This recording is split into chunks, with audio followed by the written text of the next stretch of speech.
അനുസരിച്ച് 125 പൗണ്ട് സ്വർണ്ണവും 50 ലക്ഷം രൂപയുമാണ് നിങ്ങളുടെ ഫിനാൻസിൽ നിന്ന് മോഷണം പോയത് അല്ലേ? അതെ സർ. തനിക്ക് ഉറപ്പല്ലേ?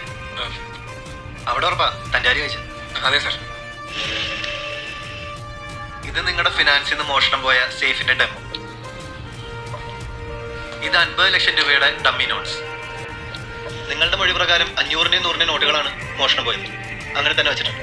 125 പൗണ്ട് സ്വർണ്ണം നിങ്ങൾ എങ്ങനെയാണോ പാക്ക് ചെയ്യാറ് അതേപോലെ പാക്ക് ചെയ്ത് വെച്ചിട്ടുണ്ട്.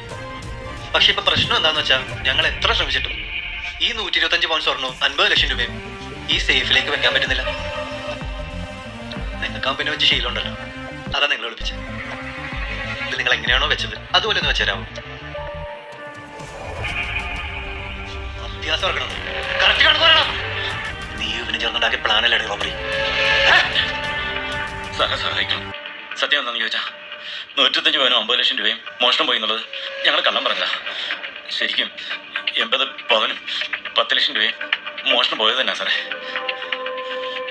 കൃഷ്ണേട്ടാ, ഇവരെ മൊഴി മാറ്റി റെക്കോർഡ് ചെയ്യണം സർ.